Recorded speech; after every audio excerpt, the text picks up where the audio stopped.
Trump took the opportunity to do a little more saber rattling as he inches towards a potentially disastrous and illegal war with Iran. Iran is a hot spot right now, and they're meeting, and they have a good relationship with the representatives of Iran, and, you know, good talks are being had. It's proven to be, over the years, not easy to make a meaningful deal with Iran. We have to make a meaningful deal. Otherwise, bad things happen. But we have to make a meaningful deal. Nobody could have had, you couldn't have had peace in the Middle East. So now we may have to take it a step further, or we may not. Maybe we're going to make a deal. You're going to be finding out over the next probably 10 days. Ben Rhodes served as Deputy National Security Advisor under President Obama. He is now the co-host of Pod Save the World from Crooked Media, and he joins me now. Okay, wow, Ben. Trump keeps, I could talk to you about his preferences, men or women or whatever, but let's talk about Iran. He keeps talking about this deal. We had a deal before. He tore the deal up. I'm sorry to ask, but do you have any idea what the White House is even asking for? No. The only people who've been clear about they're asking for is Bibi Netanyahu when he came to see Trump, and he basically demanded that Iran get rid of its entire nuclear program, all of its ballistic missile program, all of its support for various groups across the Middle East, which are things that the Iranians have said that they're not going to do. Look, what we do know is that the United States has a massive amount of U.S. military force in the region poised to strike Iran. I'd say it's ironic, but it's kind of perfectly on the nose for the Trump foreign policy that he's convening a board of peace comprised of a bunch of leaders who are autocratic or who are corrupt and in some kind of business with his family at the precise time that he's preparing to potentially launch a war. And this could be of a larger scale than even his bombing of Iran last year. And really, Jacob, as you pointed out, this would be illegal. There's been no debate in Congress about this. He has not explained to the American people why he might be about to bomb Iran, why we're spending billions of dollars to have that military force massed in the Middle East. It's all just kind of open question here. And we're waiting on tenterhooks to see what one man, Donald Trump, decides to do when he finishes his board of peace meeting. Is he going to get us into another war? If he wakes up from the meeting. And I am glad, actually, that you mentioned this, Ben. The administration has, of course, they have already struck Iran. And he claimed again today that he eliminated their capabilities to produce a nuclear weapon. What's your read on the reality of that? Jacob, if he eliminated their capabilities to produce a nuclear weapon, then why are we negotiating with them about their nuclear program? And this is what's so absurd about this. He fired the intelligence analyst who reported that he did not destroy the nuclear program in that strike. And look, I mean, I will say, when we negotiated the nuclear deal in the Obama years, one of the things we said is this is a better way to verifiably eliminate Iran's ability to build a nuclear weapon. You can do that better through diplomacy than by bombing them. Bombing them cannot destroy all of their nuclear infrastructure. It incentivizes them to not allow inspections into their country. Now here we are back at the drawing board. But again, what's so complicated about this, Jacob, is he said he was doing this weeks ago. He said when there are protests, help is on the way. And he framed it as military force that would be in support of protesters. Then thousands of protesters got killed. We hear nothing about protesters anymore. We just hear about nuclear weapons, ballistic missiles. We have no idea why he's doing this or what the objectives would be. If he removes the Iranian regime, you could have millions of refugees. You could have an implosion in that country. And we still just don't know what this is all about. And to be clear, what he threatened at this event about quote unquote peace is war with Iran. And yet there is no articulation of goals. There is no articulation of strategy.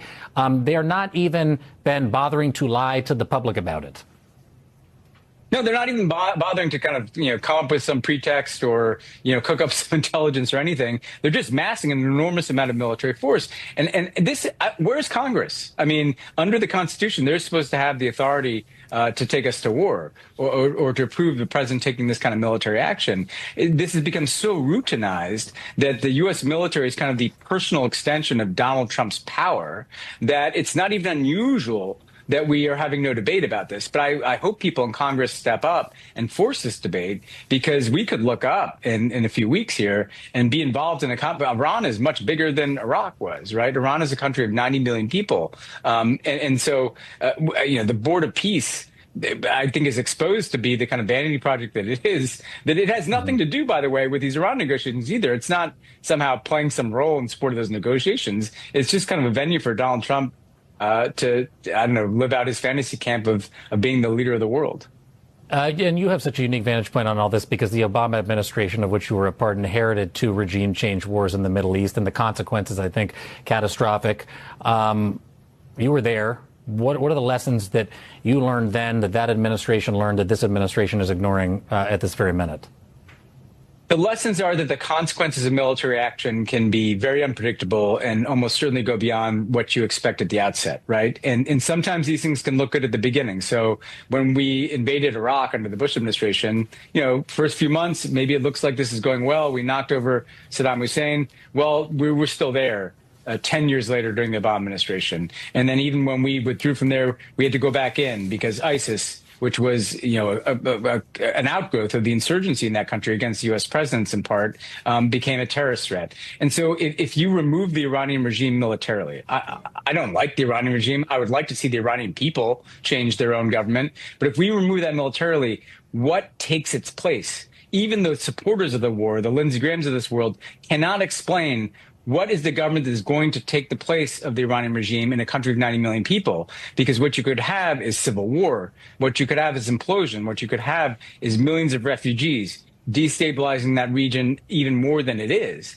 And we're not having that conversation right now. All we're seeing is aircraft carriers, U.S. military moving to the region without an understanding of what they're there to do.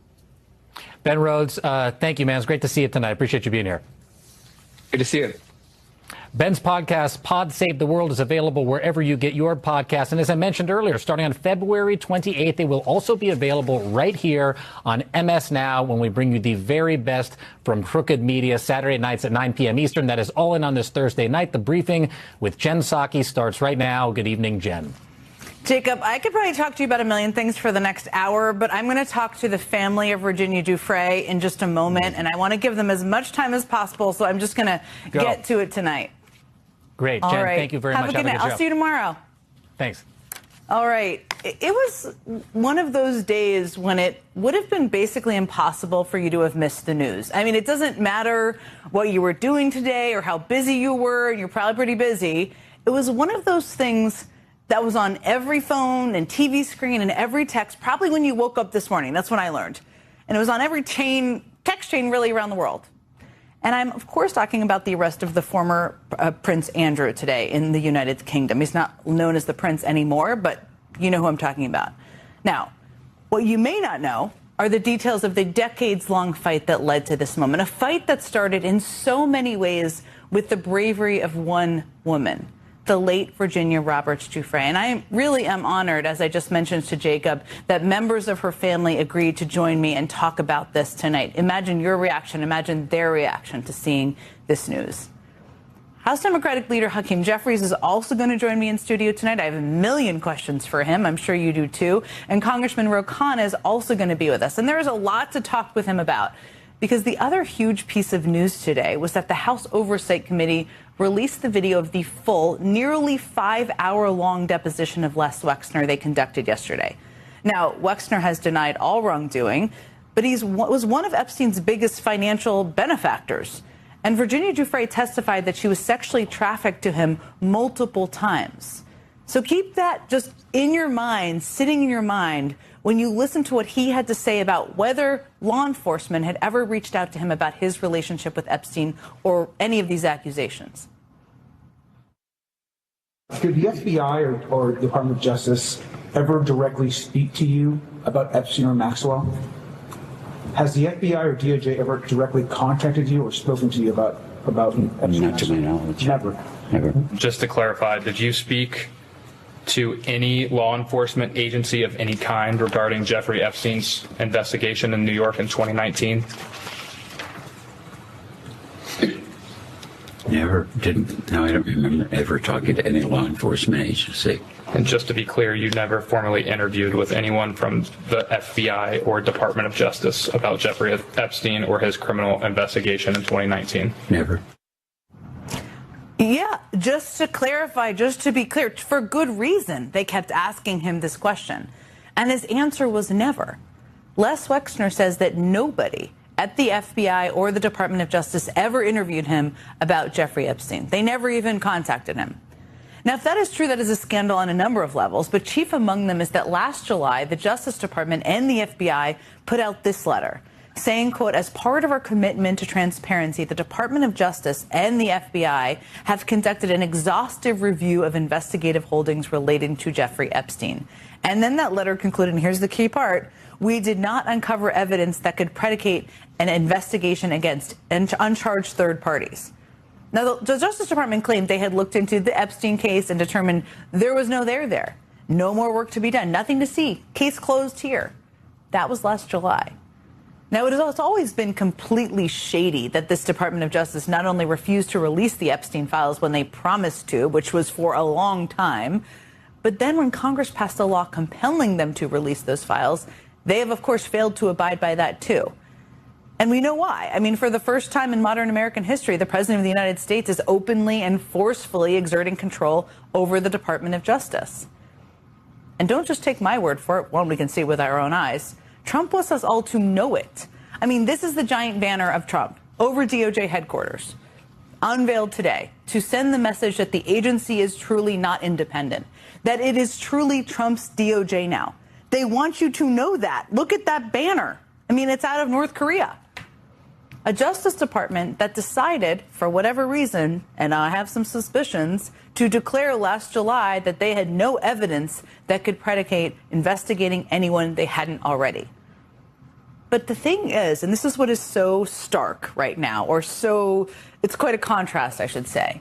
It's been an entirely different story overseas, where justice systems around the world seem to be redoubling their efforts to hold others accountable. They seem to feel pressured, like they need to look into things that maybe they failed to do over the course of years. I mean, Norway's former prime minister has been criminally charged with gross corruption over his alleged dealings with Epstein. While he denies criminal liability, he has told Norwegian police he's willing to cooperate. He's one of 3 people just in Norway alone being investigated by the police for their links to Epstein. The other 2 also deny the allegations against them. Over in France, they raided the offices of the former French culture minister over his Epstein ties. He also denies any wrongdoing. French prosecutors say that the Epstein files handed them a trove of new leads so big that yesterday they opened 2 whole new investigations, one into human trafficking and the other into financial offenses such as money laundering or tax fraud. The French police have only had these files for a few weeks, and they've already launched multiple new investigations from them. Over in England, the police have launched a criminal investigation into the former UK ambassador to the U.S. over his ties to Epstein and allegations that he may have given Epstein a valuable tip-off about non-public government financial plans. The former ambassador also denies those allegations. So many people have faced one form of fallout or another from the Epstein files that the New York Times has created a tracker to help the public keep track of all of them. You can see it on your screen. You can also find it on their website. And today we got the biggest news we have gotten so far on this front. Former British Prince, now known as Andrew Mountbatten-Windsor, was arrested today as part of an investigation stemming from his ties to Epstein. Now, to give you a sense of just how big of a deal that is, the last time a senior member of the British royal family was arrested was when King Charles I was arrested in 1649. Yes, that photo is not a recent one, to state the obvious, and that was during a civil war. That is how big of a deal it is to arrest a member of the royal family. And yet, that is exactly what happened today. 7 months after Trump's Justice Department said they didn't even have enough evidence to open investigations into anyone else linked to Epstein. And the British think there's enough in those files to warrant literally arresting a member of the royal family. The former prince is being investigated for accusations of misconduct in public office, a specific British legal offense that carries a maximum sentence of life in prison. And according to reports, the former prince has been under scrutiny for allegedly sharing confidential government documents about British trade with Epstein. Now, the former prince, now known as Mr. Mountbatten-Windsor, has consistently denied any wrongdoing, but as far as we know, no formal investigation has been opened into former Prince Andrew over the most egregious and longstanding allegations against him. The allegations by Virginia Giuffre that she was trafficked to then Prince Andrew by Jeffrey Epstein and Ghislaine Maxwell and forced to have sex with him while she was just 17 years old. That is a picture that was snapped on her camera nearly 25 years ago. Allegations, again, that Andrew has consistently denied. Here's how Virginia Giuffre described her first interaction with Andrew at Ghislaine Maxwell's London townhouse in 2001. This is from her memoir, Nobody's Girl. When Prince Andrew arrived at the townhouse that evening, Maxwell was more coquettish than usual. Guess her age, Maxwell urged the prince after she introduced Virginia using her nickname. The Duke of York, who was then 41, guessed correctly, 17. That night, Epstein himself allegedly took this now infamous photo. Sorry, Epstein took this photo, but it was on her phone. Andrew denies the authenticity of the photo, but emails in the Epstein files show Epstein discussing the photo as authentic. After taking this photo, going to dinner and drinking at a nightclub, Giuffre alleges that on the ride home, Maxwell gave Giuffre a directive. When we get home, you are to do for him what you do for Jeffrey. And back at the house, Maxwell and Epstein said goodnight and headed upstairs, signaling it was time that I take care of the prince. He seemed in a rush to have intercourse. Afterward, he said thank you in his clipped British accent. In my memory, the whole thing lasted less than half an hour. The next morning, it was clear that Maxwell had conferred with her royal chum because she told me, you did well, the prince had fun. Soon Epstein would give me $15,000 for servicing the man. Again, we at MS Now cannot independently verify any of those allegations, and that may not be why Prince Andrew was arrested today. But he was still arrested, and the British government is still investigating his ties to Epstein. That's what accountability at the highest level actually looks like. Meanwhile, here's how our president in this country reacted to today's news. This video here is a little choppy, but I think it's important to see. Do you think people in this country at some point, associates of Jeffrey Epstein, will wind up in handcuffs too? Well, I'm the expert in a way because I've been totally exonerated. That's very nice. I can actually speak about it very nicely. I think it's a shame. I think it's very sad. I think it's so bad for the royal family. It's a very, very sad. To me, it's a very sad thing. It's a shame. Not sure that's what the vast majority of other people think about the news today. Joining me now are Sky and Amanda Roberts, the brother and sister-in-law of the late Epstein survivor and incredibly courageous advocate, Virginia Roberts Giuffre. Sky, your statement was incredibly powerful this morning, and we've talked many times about your fight for justice, both of you, for your sister. But tell me, I know I woke up this morning and saw the news on my phone, and I thought, holy cow. But I imagine the reaction was much more dramatic. I said something much harsher than that, or much stronger than that. But I imagine the reaction from both of you was much more emotional. How did you learn? What was your first reaction when you saw the news this morning? Jen, you hit it on the spot. Yeah. I think if Virginia would have said anything, it's probably something you couldn't say here, too. We got a call from our publicist at 3 o'clock this morning, so you can only imagine, real? Like, is this real? And then I read through the article, and then we did our interviews throughout the beginning part of the day. We haven't slept since then. Honestly, who could? I can't. At least we can't. And I remember going to breakfast this morning, and I just like started crying. Just like this emotion of like, we're so proud of her. It's even though he's getting arrested on charges that may not be affiliated directly with the sexual allegations that my sister had brought against him.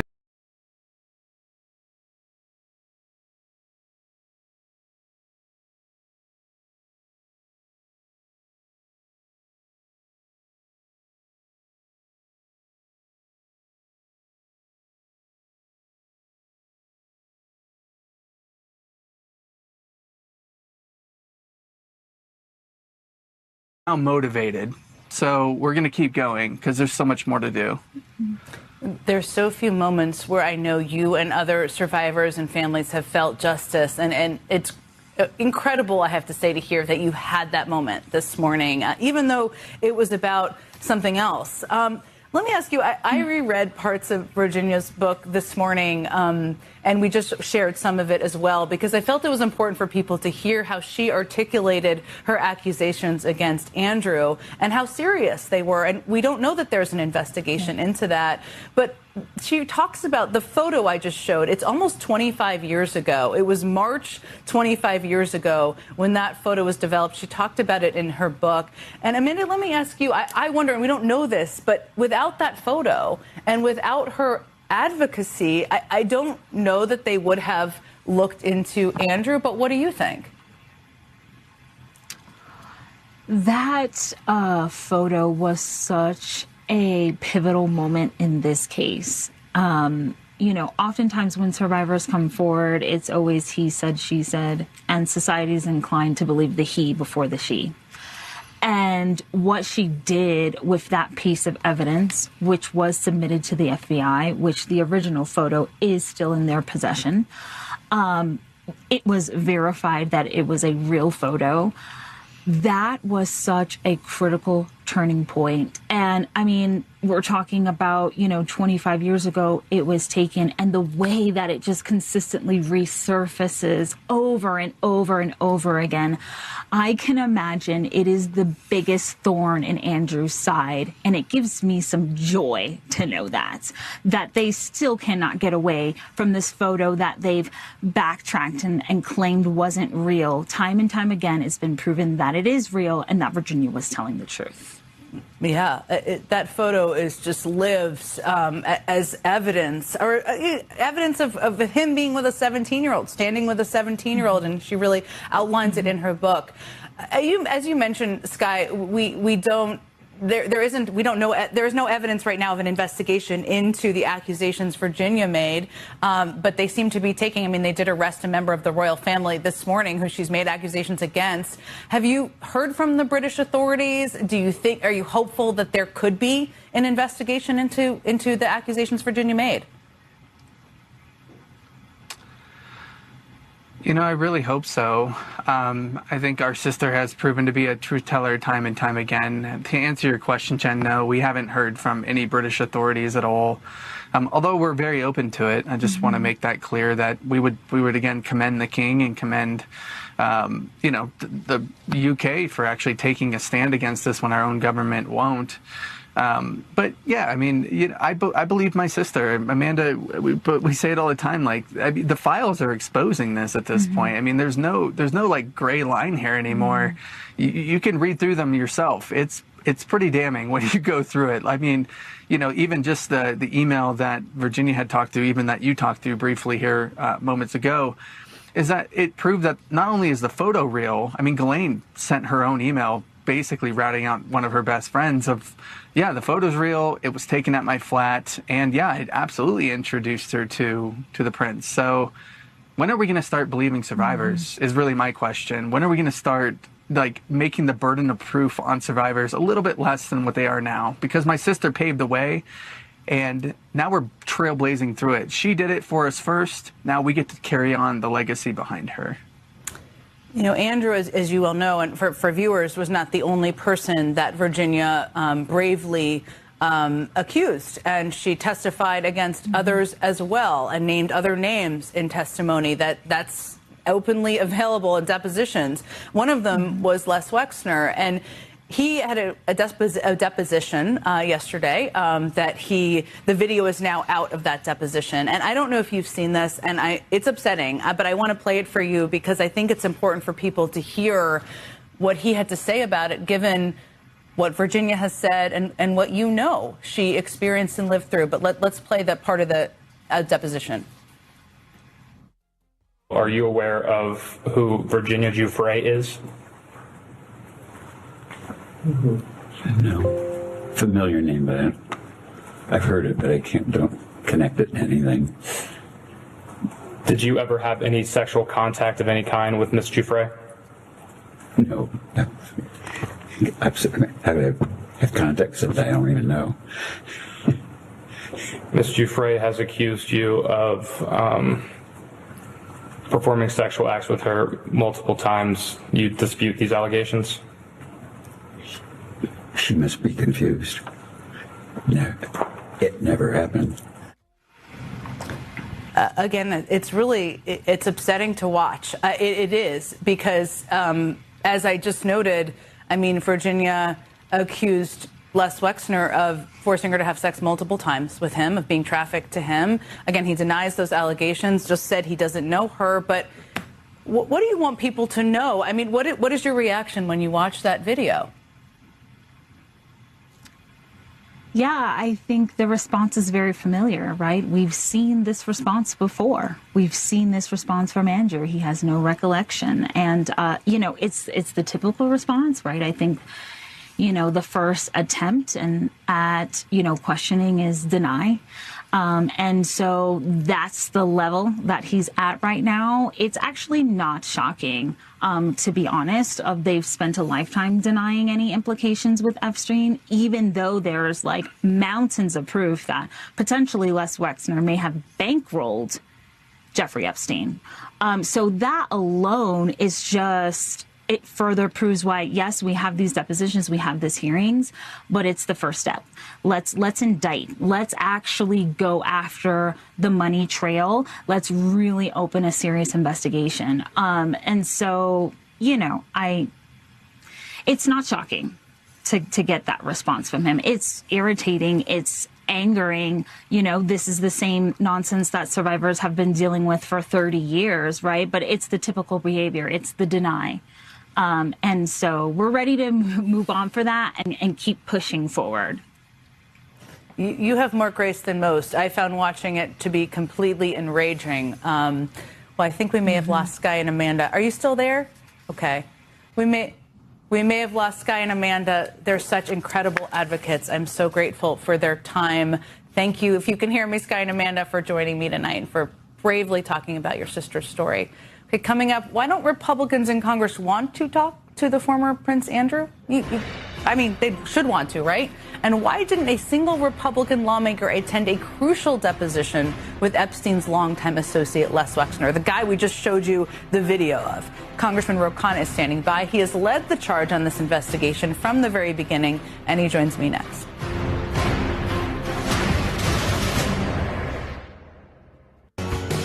I remember getting my first jersey. The mascot came out and he just started taking pictures with everybody. The last shot of the game. 30% off merch at experiences you'll never forget with Chase Freedom Unlimited. Doctors recommend Colay Stool Softener for gentle, dependable relief from constipation. It's so gentle, doctors even recommend it during pregnancy and after surgery. Colay's increases water in the stool, making it softer so it's easier to go. Also available in delicious gummies and soft chews. At Amazon, hourly employees earn an average of over $23 an hour. All right, what are we thinking? Mega count. Mega cone.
With the arrest of former Prince Andrew comes a glimmer of hope that Jeffrey Epstein's alleged associates may actually face some justice finally.